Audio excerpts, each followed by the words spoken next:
तो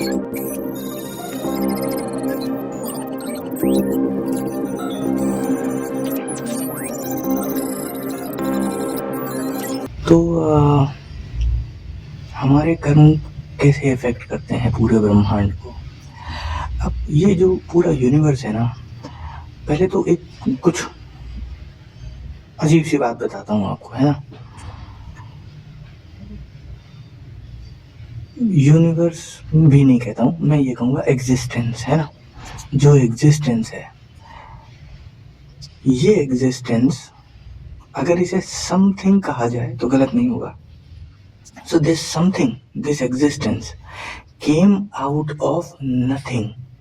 अब ऐसा समझो कि अगर तुम्हें चंद्रमा यहाँ से दिखाई पड़ता है, या सूरज यहाँ से दिखाई पड़ता है, या तारे यहाँ से दिखाई पड़ते, क्यों दिखाई पड़ता है चंद्रमा या ये सब? क्योंकि आसपास की चीजें है ना, ब्लैंक है, नथिंग है। अगर आसपास की चीजें भी एकदम भरी हुई होती ना, तो तुम स्पॉट ही नहीं कर पाते।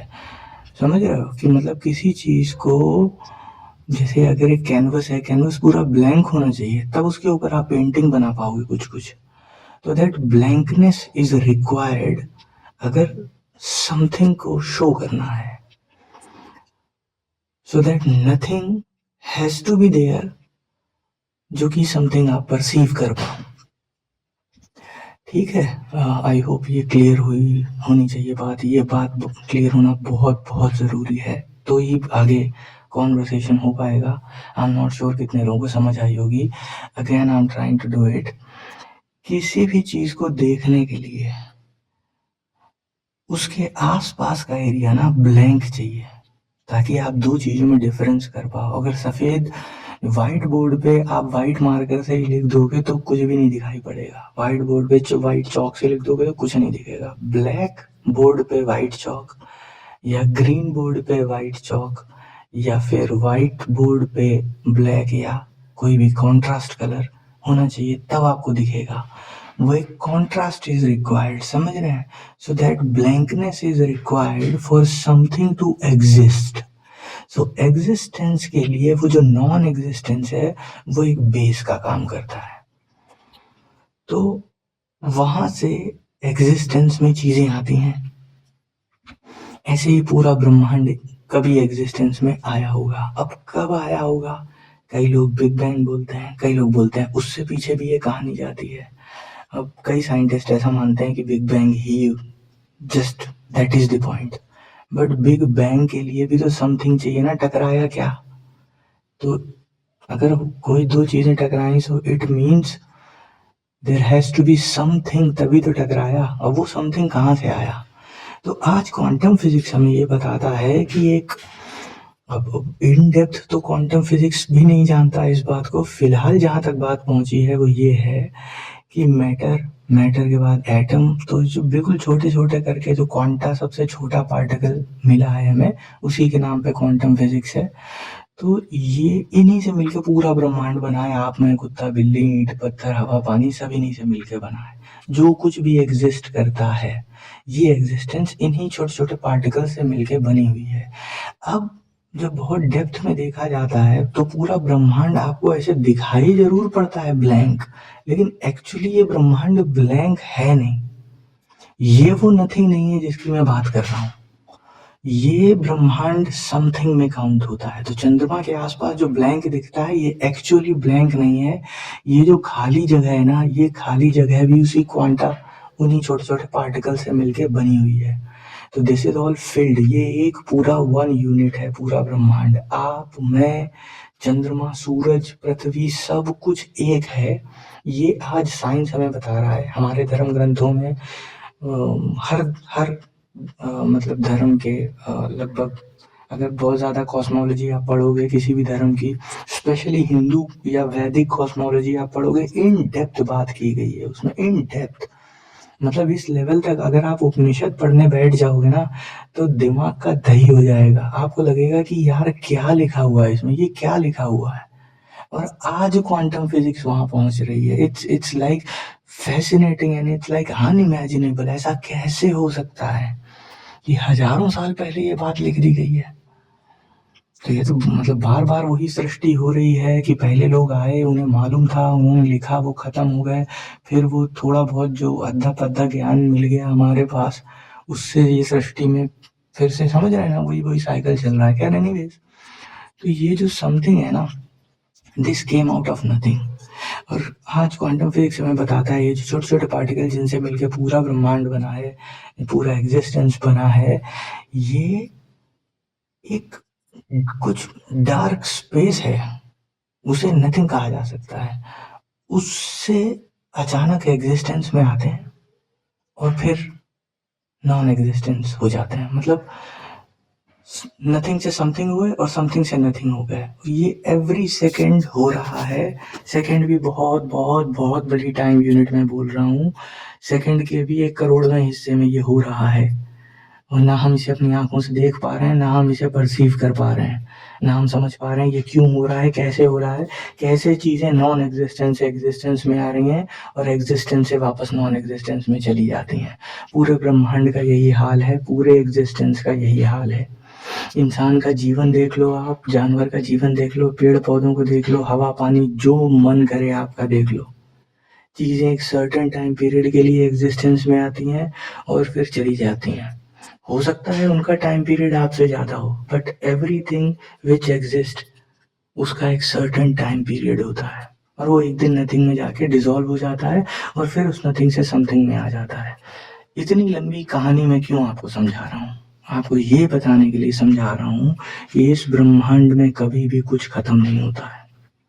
इस एग्जिस्टेंस में या ये जो एग्जिस्टेंस और नॉन एग्जिस्टेंस की जो ये लीला चल रही है, जो ये गेम चल रहा है इनका, इसमें कभी भी कुछ खत्म नहीं होता है। There is no end to it. This is forever and ever and ever and ever. तो ये जो गेम चल रहा है इसमें कभी भी कुछ खत्म नहीं होता है। तो अगर आपने मन में एक विचार उठाया, आप ये सोचिए, जैसे ओशो एग्जाम्पल दिया करते थे, सदगुरु ने भी कई बार इन चीज़ों पे बोला कि वो तो कई प्रोग्राम भी कराते हैं, भूत शुद्धि एंड ऑल दैट। सदगुरु तो बहुत ज़्यादा इन चीज़ों में इंडल्ज रहे। ओशो तो फिर भी ओवरव्यू की ही बात करते थे और एक लॉजिकल बात करके छोड़ देते थे। तो लगभग प्लस माइनस सबने बात की है। एलन वॉट्स ने भी इसके बारे में बोला है और कई कई लोगों ने इस टॉपिक के बारे में बोला है जो अब मैं बताने जा रहा हूँ। जैसे चंद्रमा है, ये पता ही होगा, ये तो साइंस है, बेसिक साइंस, कि चंद्रमा है, उसकी साइकिल के अकॉर्डिंग ये जो पृथ्वी का पानी है वो हाई टाइड और लो टाइड होता है। तो लड़कियों के जो पीरियड्स होते हैं वो भी उन्हीं साइकिल के हिसाब से चलते हैं। हमारी बॉडी के अंदर जो पानी है वो भी वही समुद्र वाला नमकीन पानी है जो ब्लड है। 70% of our body is water. So definitely ये कहीं ना कहीं जो है मून हमें भी इफेक्ट कर रहा है। So it's not only moon, moon is just another part of the existence. So all I am trying to establish here, यहाँ मैं ये सिद्ध करने की कोशिश कर रहा हूँ कि पूरा ब्रह्मांड एक दूसरे से कनेक्टेड है। कि अगर हम सांस अगर जो छोड़ते हैं वो पेड़ ले लेते हैं, जो पेड़ अगर सांस छोड़ते हैं तो वो हम ले लेते हैं। हम लोग एवरी इंच एवरी सेकंड हम लोग एक दूसरे से कनेक्टेड हैं। वही जैसा मैंने कहा, आपको आपके और पड़ोसी, आपके और अपनी बीवी बच्चों भाई बहन दुनियादारी, आपको या किसी दूसरे इंसान जानवर के बीच में एक ब्लैंकनेस दिखाई पड़ती है तो आप ये समझते हो कि आप दो लोग हो, बट एक्चुअली वो जो ब्लैंकनेस है वो भी उन्हीं क्वांटा से मिलके बनी हुई है, आप भी और आपके सामने वाला भी। तो एक्चुअली बीच में कोई गैप है नहीं। ये हमारा मन है जो इस तरीके से चीज़ों को परसीव करता है कि हमें लगता है कि यहाँ पे दो लोग अलग अलग खड़े हुए हैं, but we are all connected. It's one living fucking organism. The whole fucking universe is living. It's breathing every second. Not like us in a different way, but it is breathing.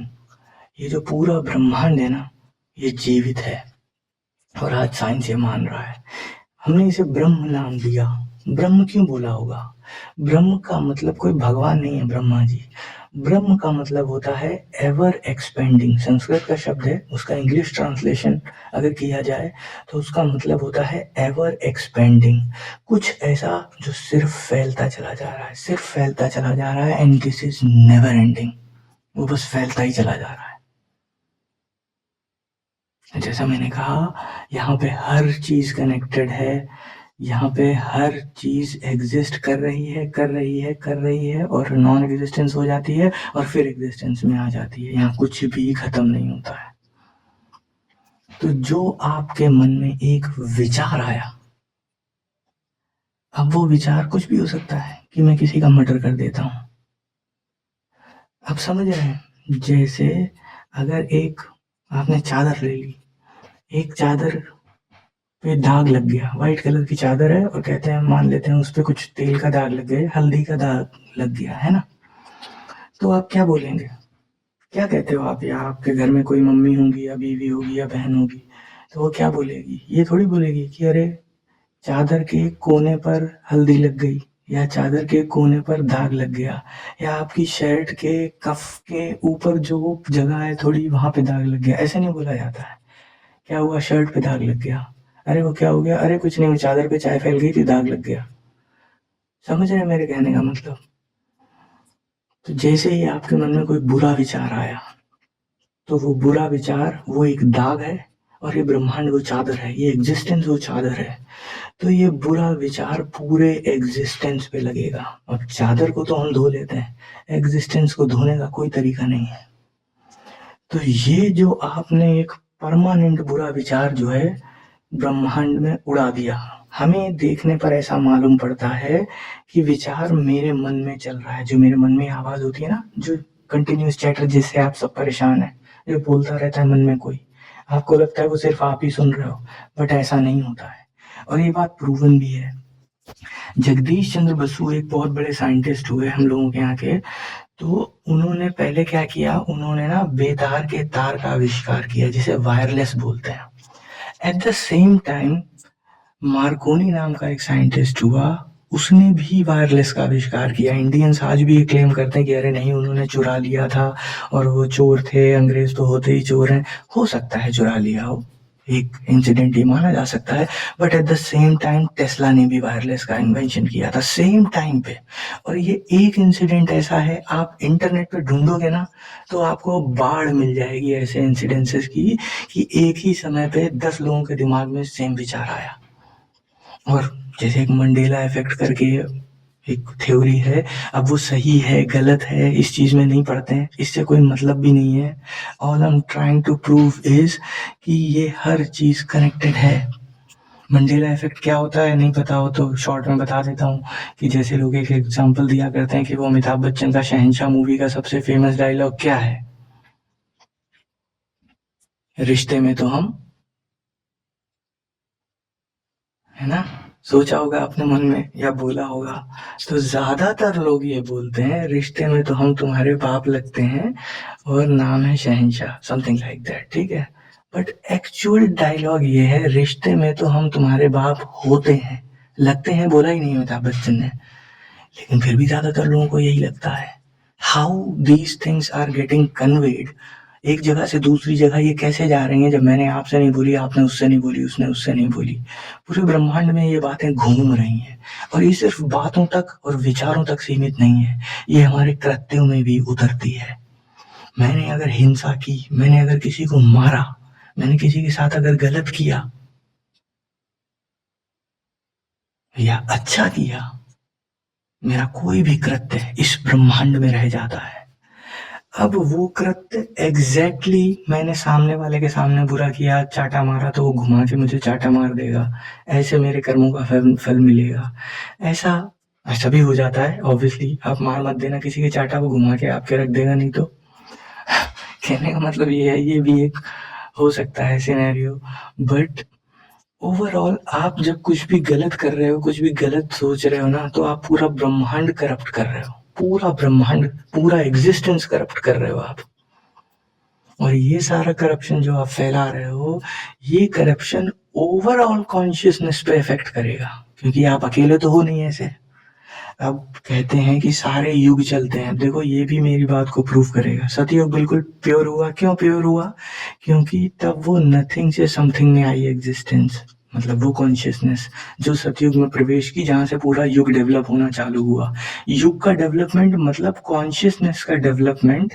Over the time वो consciousness develop होती गई, लोगों के बीच में corruption बढ़ता गया, धीरे धीरे त्रेता युग आया, रावण जैसे लोग आए जो पुजारी थे, नेक्स्ट लेवल म्यूजिशियन थे और बहुत महान थे, महाज्ञानी महापंडित थे, भक्त थे, बट स्टिल करप्ट थे। फिर उसके बाद कंस जैसे लोग आने लगे जो ज़्यादा कोई ज्ञानी भी नहीं थे, ज़्यादा कोई महापंडित भी नहीं थे रावण जैसे उनके कंपैरिजन में, बट बुराई अपने लेवल बढ़ाती गई। क्यों? क्योंकि यही, समझ रहे हैं आप, वो जो गंदगी एक बार फैलना चालू हुई तो वो फैलती जा रही है और फिर फाइनल क्या हो जाता है, फाइनल कलयुग आ जाता है और कलयुग फिर अपनी पीक पे पहुंच जाता है। ये क्या हो रहा है, ये कैसे पीक पे पहुंच रहा है और कैसे सतयुग प्योर होता है, कलयुग खराब होता है, ये कौन डिसाइड कर रहा है? अब ये बात आपको समझ आ रही होगी कि ऐसे ही छोटे छोटे कृत्य ये पूरे एग्जिस्टेंस में घूमते रहते हैं, पूरे एग्जिस्टेंस में घूम के ये धीरे धीरे एग्जिस्टेंस को करप्ट करते रहते हैं। आज हम जब दुनिया में चलते हैं तो हम कहते हैं ये तो सारा ब्रह्मांड, दुनिया तो बहुत खराब है, ये लोग कत्ल कर रहे हैं, मर्डर कर रहे हैं, रेप हो रहा है, ये हो रहा है, वो हो रहा है, ये किया किसने? और ये मत कहना पुराने लोग कर गए तो मेरी क्या गलती। वो पुराने लोग ना आप ही हो, यहाँ कोई और जन्म नहीं ले रहा है, आप ही घूम फिर के ले रहे हो। इसीलिए जब ये कोई बुद्ध पुरुष आ जाते हैं वो चाहते हैं कि ओवरऑल कॉन्शियसनेस का लेवल बढ़े, थोड़ा ज़्यादा लाइफ ब्राइटर हो, सुंदर हो, बेहतर हो, जीवन और बढ़िया हो, एक अच्छे लेवल पे, समझ रहे हैं, लाइफ का एग्जिस्टेंस हो। तो इसलिए मैं कहता हूँ कि अगर आप कुछ भी करें ना तो बहुत सोच समझ के एकदम ज़ेन लिविंग करें लाइफ में। और नहीं मालूम है ना ज़ेन लिविंग क्या होती है, मुझसे संपर्क करो, मैं बताता हूँ कैसे जी जाती है ज़ेन लाइफ। एकदम, देखा नहीं चाइनीज ज़ेन मास्टर होते हैं कैसे, एकदम नॉन रिएक्टिंग, कोई इफेक्ट ही नहीं पड़ रहा है, जैसे बुद्धा की तरीके से बिल्कुल शांत। इन्वॉल्व होना है तो कृष्ण की तरीके से इन्वॉल्व हो, ओशो की तरीके से मास्टर ऑफ कंट्रोवर्सी बनो, एलन वॉट्स की तरीके से एंजॉय करो लाइफ को, सदगुरु की तरीके से डांस करो लाखों लोगों के बीच में उनके गुरु बन के, have fun like Buddhas, no issues with that, laughing Buddha वैसे बनो, दोगन zenji, ऐसे मतलब मैं नाम गिनाता जाऊंगा कितने सारे लोग हैं। ऐसे जिंदगी जियो, लेकिन क्या अपने ही बनाए माया जाल में फंसते जा रहे हो और खुद ही परेशान होते जा रहे हो, खुद ही तकलीफों में जाते जा रहे हो और फिर रोते भी हो और फिर कहते हो कोई मुक्ति करा दे। ऐसा नहीं करो, ऐसा मत करो लाइफ के साथ। लाइफ इज ब्यूटीफुल, जीवन बहुत सुंदर है, बहुत खूबसूरत है, इसे इसके चरम पे लेकर तो जाओ। जिसके लिए यहाँ आए हो उसे एक बार दिल खोल के कर तो लो, एक बार जी तो लो। और जीना, अगर जीने की सोचना भी ना कभी, तो इंडिविजुअलिटी से ऊपर उठ के जीने की सोचना। ये नहीं कि मेरी मर्जी आए शराब पी लूं तो मैं शराबी पीता हूँ। शराब पीना बहुत बहुत बहुत घटिया चीज है। मतलब आप समझ रहे हो, पहले ही आप ऑलरेडी सो रहे हो। बुद्ध जैसे कुछ लोग जागे हैं इस दुनिया में, वरना आप बहुत गहरी निद्रा में सो रहे हो। इतनी गहरी निद्रा में सो रहे हो, उसके बाद आप नशा कर लेते हो अपनी नींद को और गहराने के लिए। मतलब नाले में पड़ा हुआ बंदा और कितना गर्त में जाएगा। कोई बात नहीं, बेवकूफी मैंने भी की जीवन में, आप भी कर रहे हो बेवकूफी, सब करते हैं, लेकिन एक समय होता है जब जागो तभी सवेरा, और जागना ही जरूरी है। जब जागो तभी सवेरा क्यों कहा गया होगा?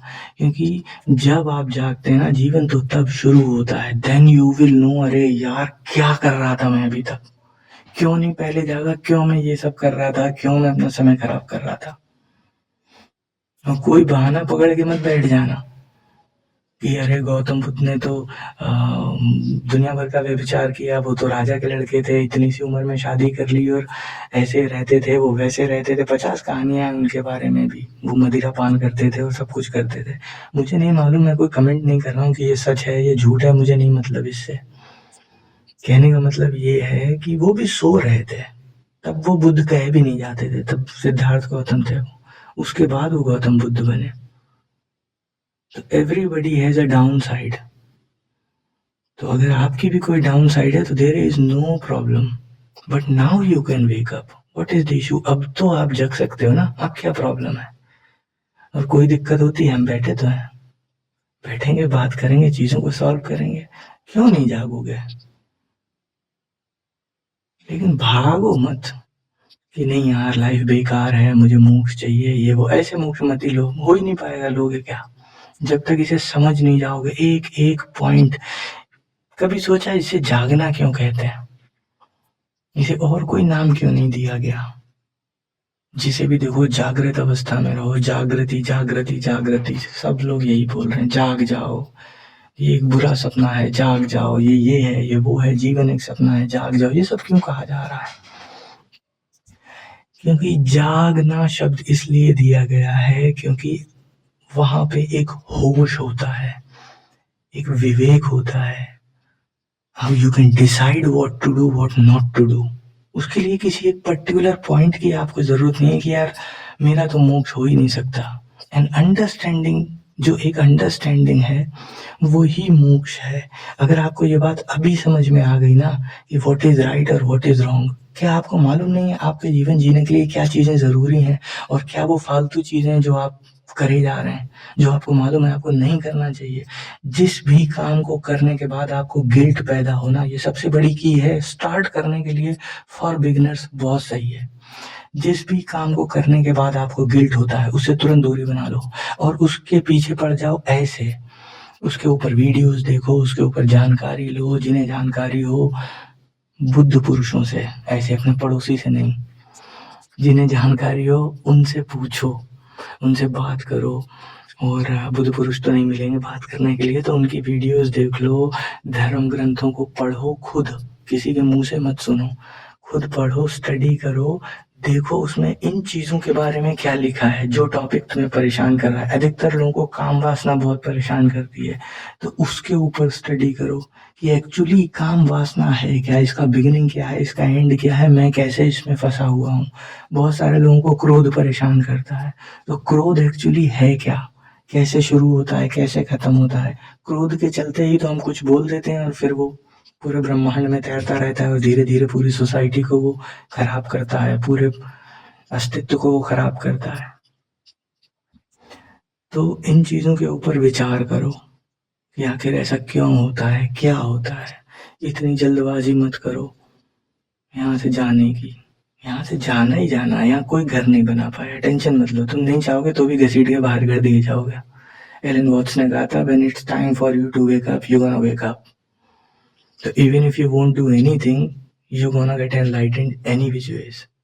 But that's gonna be very painful process. अगर आप उसके लिए थोड़ा सा जाग जाते हो पहले से, तो वो प्रोसेस पेनफुल नहीं रह जाएगा। If you are little bit alert towards life, अगर जिंदगी के प्रति आप थोड़ा सा सावधान हो जाएं, थोड़ा सा सतर्क हो जाएं और एक लॉजिकल डिसीजन लेने लगें, तो यहाँ का जो आपका एक्सपीरियंस है लाइफ का, वो पेनफुल नहीं रह जाएगा। उसमें आपको तकलीफ और दिक्कतों का सामना नहीं करना पड़ेगा। You can enjoy the same thing, और उसमें आप तकलीफ में भी रह सकते हैं। तो ये आपकी चॉइस है कि आप एंजॉय करना चाहते हैं लाइफ को या फिर परेशानियों में जीना चाहते हैं। तो अब लाइफ को बेटर तरीके से कैसे एंजॉय किया जाए? जब मेरी जिंदगी में इतनी परेशानी चल रही है, जब मैं जरा सी कोई बात बोल देता है मुझे बुरा लग जाता है, मेरे फलाने दादा परदादा, माँ बाप, भाई बहन, बीवी फलाने की मृत्यु हो गई है, उससे मेरा तलाक होने जा रहा है, उन्होंने चक्कर चला लिया और मैं घर में दुखी रहता हूँ, चारों तरफ इतनी ज्यादा प्रॉब्लम है, बॉस ये कहता है, वो ये कहता है, इतने ज्यादा जीवन में दुख है, और मैं यहाँ से बैठ के बता रहा हूँ life is fun, enjoy it. ये तो इलॉजिकल बात है। तो इस इलॉजिकल बात को अगली बार बात करेंगे और इसे लॉजिकल बनाएंगे, and then we will talk about this कि जीवन को कैसे एंजॉय किया जाए। जो लाइफ हम जी रहे हैं इसमें इतने दुख हैं, इसे कैसे भूल जाया जाए, इसे कैसे डिलीट कर दिया जाए। अगली बार बात करेंगे इसके बारे में। जब तक अपना ध्यान रखो, एंजॉय करो और खुश रहो। चलो बाद में मिलते हैं।